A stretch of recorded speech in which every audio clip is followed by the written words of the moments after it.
Good morning, wrestling fans, and welcome to a very special edition of PWR. This week, I am Matthew Thomas, joined alongside Linda Kay. Linda, how are you this fine morning? Tremendous. And you know what? We are going old school. And when I mean old school, when I say old school, I mean like 3 weeks ago, old school, and that we are giving you something, the listening audience, for your ears only for this week. So we are going to PWR Today 1.0. Is that what you're saying? Yeah. Well, conspicuous by his absence is the man they call Meathead. His whereabouts today are unknown. Although I will say, Linda, I joined you guys in Milwaukee this weekend, and Meathead was he was seen in a mob of people with balloons containing some sort of gas over the weekend. So I don't know if that has anything to do with his absence, or if he's just busy today, or what's going on. Rumor has it he lost his voice, so that might be part to the shenanigans last night at the Waukesha County Expo Center. Do we want to just start the show talking about just how excited we still feel from all being in the same place last night and together? I think we do. What an incredible night there. I flew in. Got in on Saturday along with my sister. We flew from different airports, but we arrived at the same destination for a great weekend of fun. My probably third or fourth time in the building. My sister's first, but what a great night it was. In town for the best there is. Bret Hart, the special guest of honor. An incredible turnout for the Bret Hart meet and greet. I among the masses that showed up to meet Bret. I mean, what a special night that kicked us off with your opportunity to meet Bret, and then we had some great wrestling action from there. Absolutely, I was honored to have been able to ring announce the show again. It was a show in part with Big Time Wrestling and with GLCW, of course. It was the home of Blizzard Brawl, or where Blizzard Brawl, that'll be here before we know it on Saturday, December 3rd. But last night, it was the best there is. It was part of the Heart Attack Tour for 2022 with BTW, Big Time Wrestling, that is. And lots of great matches. But I will say a big highlight for, I think, pretty much everyone there was when Bret sat along the ringside for the match between Jay Lethal and Dax Harwood. He was there more in Dax's corner, but in the end, they all gave their praises for one another, and that was awesome to see. And just what a display! I mean, Jay Lethal and Dax Harwood. I mean, just think about that. Right in front of us, literally. I had the seat right along ringside there as the announcer there, just sitting by my lonesome, but having to pay attention, do all I had to do, and help keep the show moving. But I mean, that was just a great moment, and having Bret talk as well. Just and so they absolutely tore the house down. Mm-hmm. And Linda, we would also leave the evening with new GLCW tag team champions. Yes, the newest rockers, that being the return of Leith Cassidy alongside our pal Cal Hero. Now, not only did they win the tag team titles at a show for One Fall Entertainment, OFE, up in Sheboygan, Wisconsin, they won the tag team titles there Friday night. And then last night, they won the GLCW tag team titles from the Express, who have held those titles for so long. New tag team champions as well. That's tremendous. And then another thing at the very end, it ended up being a tag match between EC3 and Joey Avalon versus Brian Pillman Jr. and Dave Boy Smith Jr., the new Hart Foundation, if you will. Wow. Great times. You guys, everyone, seriously, come out to these shows. If you're in the Wisconsin or Milwaukee area or want to make the travels, just like Matthew and his sister did, they flew in. Absolutely. And I mean, why would you not travel from anywhere in the world to see such a special event like this? And I can't tell you enough. What a great venue for wrestling too. I have been to this venue. It's an intimate setting, but it feels like a very well put together. I mean, for those of you unfamiliar with this venue, I mean, it's a dome, so yeah, it's intimate. But my goodness, you feel like you have the spectacle of an arena or a stadium show. It was absolutely fantastic, and yeah, just a great night of overall wrestling. And despite Meathead's best effort to rig the raffle at the end, he was not victorious. For anybody that wants to know, I was announcing the winning ticket number, and I hear bingo, not knowing it was Meathead pulling a ring on me, or to everybody else around us, because I was like, I hear bingo on the mic.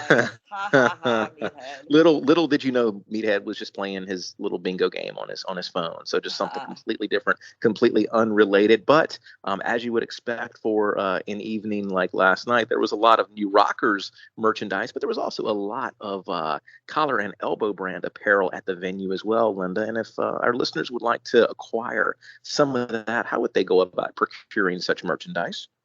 We did see tons of collar and elbow t-shirts and tanks, etc. on site last night. So if you want to be sporting collar and elbow, make sure to go to collarandelbowbrand.com. Check out the latest and greatest in wrestling street fashions and to save 10% off your order any day of the year. Use promo code LindaK. That's LINDAKAY.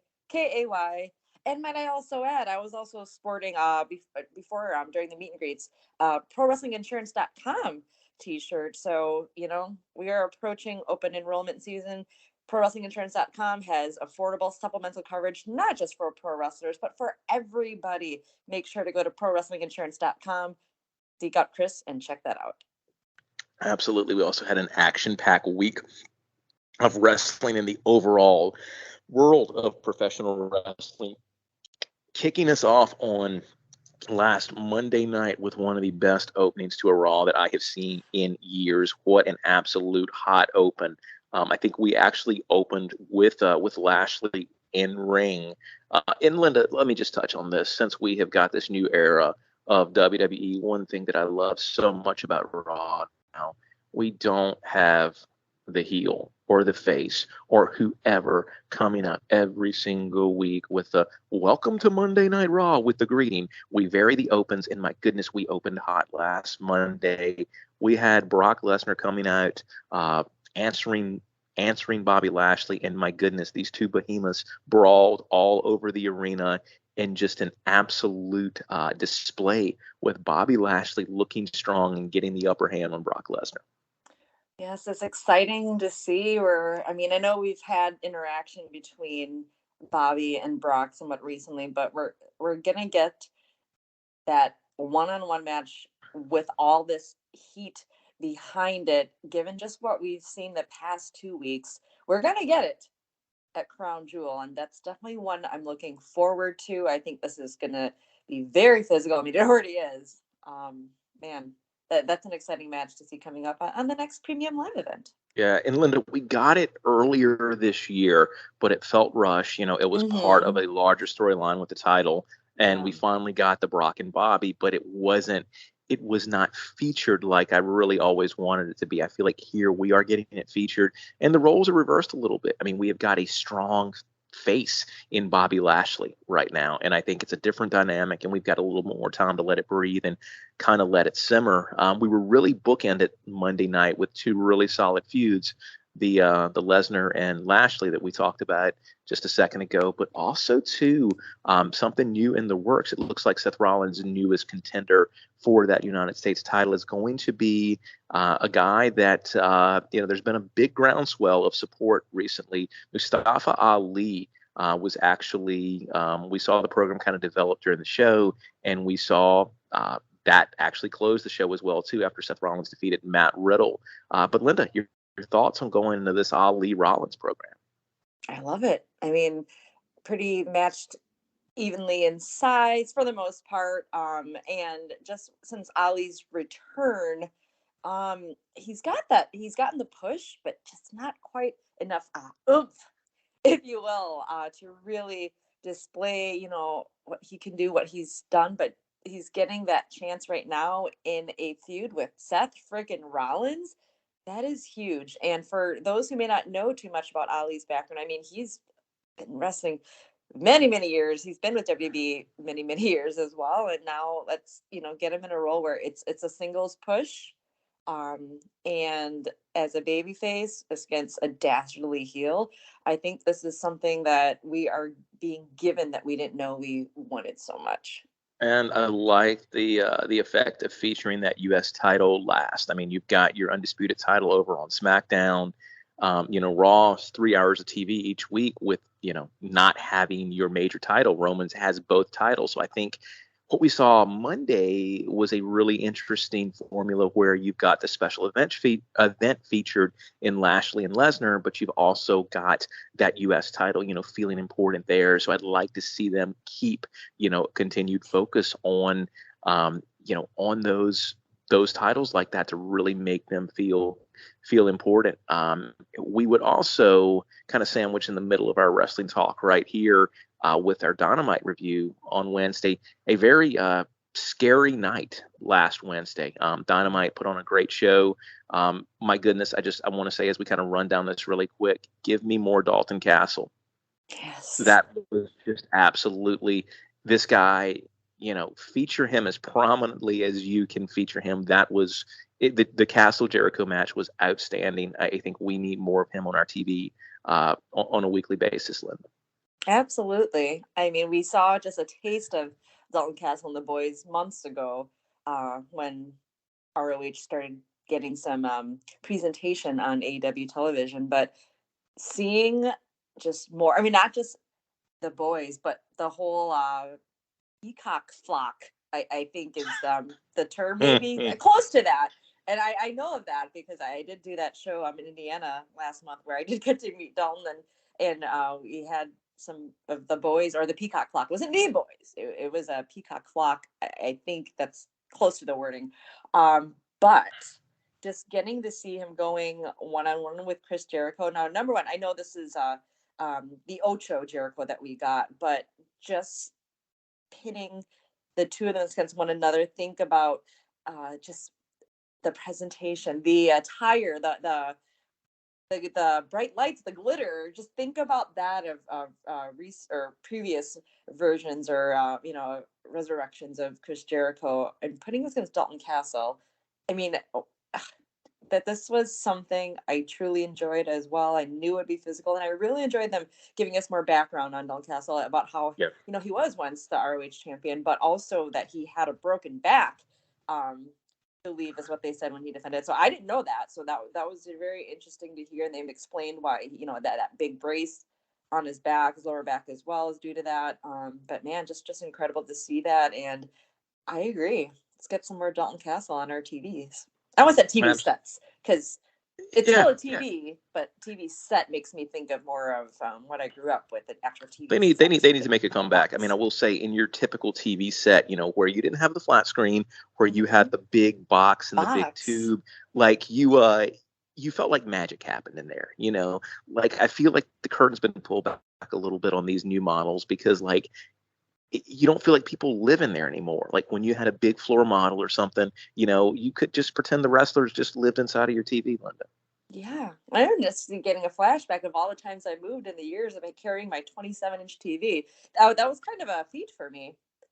Those were behemoths. I mean, literally, when I got rid of my tube TV, I think it was a 27-inch as well too. I couldn't give the thing away, and when I finally had some sucker, I mean, lucky individual who ended up with my TV, just trying to transport the thing, I mean, just in huge awkward piece of technology. That is for sure. The scary moment we alluded to earlier took place in our main event with Moxley going up against Hangman Adam Page for the AEW title. This match would come to an end probably about 10 minutes or so before it was set to end when Hangman took a lariat from Moxley and he was apparently out cold. Now, it was kind of hard to tell in the moment, what had transpired. Great job by the referee right there in stopping the match, not trying to figure out an alternative finish, just basically ending the thing. Luckily, word would break that night that Hangman had been discharged from the hospital with a concussion. So, thankfully, probably the most positive outcome we could have gotten from that. But a scarier moment than we've seen in a long time in televised professional wrestling. Yeah. Again, it's time, you know, the clothesline. I mean, we've seen it before, and even on commentary, they were saying that was something really out of the ordinary. It wasn't a high flying, high risk maneuver. It just was something that went wrong. And I watched it back a few times. It looks like obviously he did land on, looks like on the side of his head, neck area. And again, referee, I believe Paul Turner, definitely knew something was wrong, something was up. Got Doc Samson right in the ring, and just seeing that on live TV, because things like this, like, I mean, we know when things happen like this, normally, and it was done, it was, you panned away from that. You went to the commentating team while things were, happening in the ring. But I mean, again, thank goodness, if we understand, it was, I don't say just a concussion, but we know it, it could have been much worse. And, it sounds like, Hangman's recovering well, which is great. Thoughts and prayers to him and his family. However, I don't want to make this sound so, like dark, but I was just thinking, like, what if this was something circa Over the Edge 1999, something where it's like, you don't catch these things. And like, I don't know if you saw the footage on like YouTube, fans getting the actual footage of him, with the stretcher getting out, and that those were things that we wouldn't have seen prior to, our smartphones and whatnot. But it was just, we haven't really seen something like that as of late. I know there were a few. I remember ROH. I think it was a pile driver on the apron, but a couple years back. But just how highlighted pro wrestling is right now, and how much there is on TV. We haven't seen something like this live. And I think that was what was so scary about it. You knew immediately, this is not an angle. They're not filming it like an angle. They're cutting away. So I think what made the situation as scary was what you were not seeing, and the protocol. You've had unfortunately those tragedies in the past, and so the viewer knows the protocol when something is not right, and that was what was so unsettling about everything. Luckily, with as tied into the 24-hour news cycle as everything is now, most people, if they sought the information out, I think AEW, had tweeted that Hangman was released later that night. So you didn't have to wait too long. But no, you're exactly right. But I do want to add too, thankfully we are where we're at in 2022, where this was not something where they just simply bought time to try to get a finish, or try to some way, shape, or form continue the match. I mean, the protocol and the discussion around head injuries in pro wrestling and football and all sports now looks a lot different than it did, a decade, especially 2 decades ago. So I think that, we are lucky to be living in a time where this thing was not perpetuated, even worse by kind of the show must go on type of mentality there, without a doubt. Moving on to a different subject, we would get further progression on SmackDown of everybody's favorite resident SmackDown returner, or returnee, I guess, Bray Wyatt, with another. We didn't see him live in the arena, but we would get a very interesting promo backstage where his new theme song played over his audio while he is cutting the promo. But I think people are really on the edge of their seats here, kind of trying to see what's going to continue to go on with Wyatt from week to week. And Linda, if you thought you were done with puzzles and codes and QR codes, not the case. We had another one this week. Right. And I tried to get that sucker on my phone, and I just couldn't do it.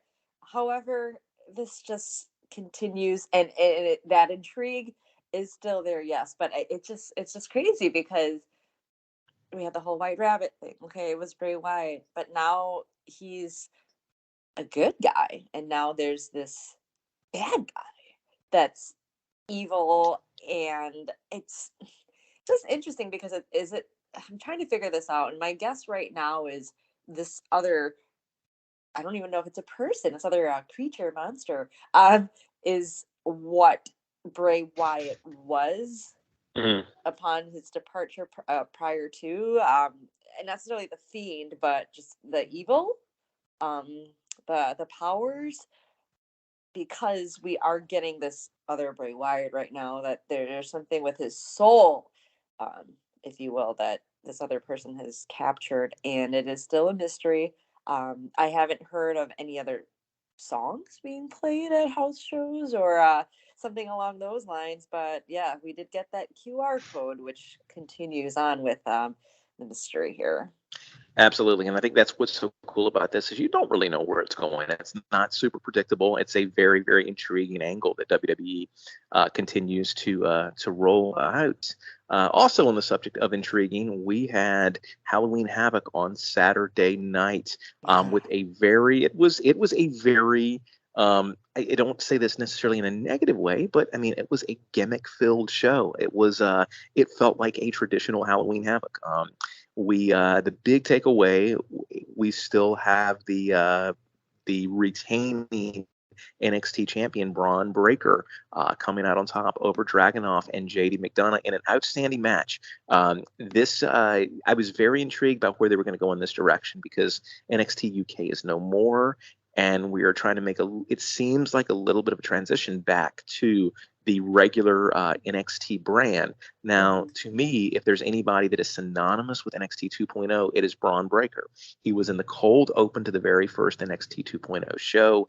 His colors basically meshed up with what they were trying to do with NXT 2.0. I thought this might be a changing of the guard, Linda. Not to be the case. Braun Breaker still your NXT champion.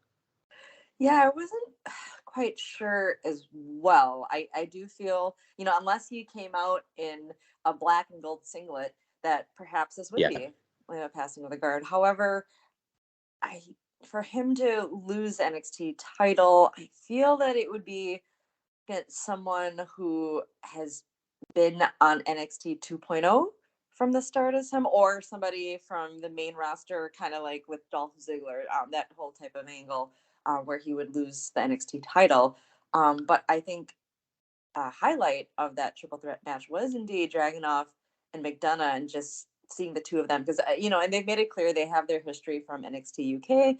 However, with that no longer being, us in America here, if we didn't watch or see any of their matches from NXT UK, we got a huge display from the two of them. And this is something that I feel that can continue between the two of them on NXT USA, um, literally on USA Network.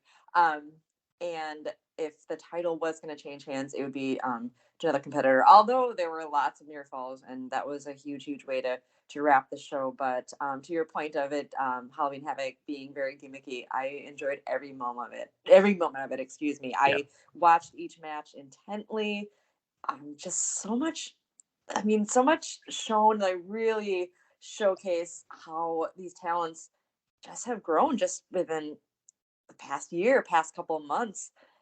Their characters, their feuds, just the ladder match, just seeing different things. And Yeah. even the whole like cinematic part, I that was a little confusing to me at first, but then it rolled right into the arena, if you will, and it made sense after seeing all that. But just little things like that. It's Halloween Havoc. It's fun to have the shenanigans and all that fun stuff happen. But I thought it was a really great pay-per-view, and I hope they continue Absolutely. this format every year. Absolutely. Speaking of the ladder match, Wesley, your new NXT North American champion. And Linda, I just want to throw this in there real quick, talking about who they're setting up to potentially take the title off of Breaker. I want to throw a name out there, another person who was victorious in what would end up being a casket match, Apollo Crews. I think that is a name that's been kind of flying under the radar. But when you look at a big name to potentially, be your next NXT champion, I think you might potentially follow kind of what they did with Finn Balor and the reset of having him come to the NXT roster, and take that title there. And before we wrap this show up, I do want to throw out one of my favorite highlights of the show, Linda. We have a new enrollee in Chase U, none other than Duke Hudson. My goodness, I don't know if he's going to be. That's the first time I ever played poker. Poker, Linda, was on the back of a school bus. So I don't know if he's going to, maybe throw a little poker game when they go on field trips or whatnot. But my goodness, I am so excited to see where this angle goes. I don't know if they're still pulling the cards with him, because they had that opportunity wide open when it was Gallus, and Brooks and Jensen, and they were playing cards and back at that makeshift bar. But that's interesting, putting him in with Chase U. But I like that. That adds another dynamic. You can obviously see there's going to be some heat between him and Brody and just everybody else, really, and Chase U. Uh, But I like that Andre Chase was like, we got to give him a chance. He is, or maybe that wasn't his words, but he is officially enrolled. So we'll see where things lie with that. Absolutely. Well, that is going to wrap our show up for this week, Linda. I've got like 2 more minutes before this hotel kicks me out, and I'm headed back. I'm headed away from the great state of Wisconsin back to Denver. I know you got a busy week planned, Linda. And then Meathead, hopefully he will rejoin us next week. And we'll update you on any updates we have on the whereabouts of his locations between here and now. But for Linda, can I add one more thing before you get kicked off the internet? You sure can. This week down at OVW, we have the Go Home show this Thursday night on OVW TV, leading up to our pay-per-view this Saturday night. No Rest for the Wicked. That is available on Fight TV. Make sure to check it out. Speaking of, shenanigans, we had Halloween Havoc last week. Wait till you see what we have in store for No Rest for the Wicked. My goodness, fantastic. Make sure to check that out later this week and this weekend. For the whole team here at PWR Today, this is Matthew Thomas. We'll talk to you soon.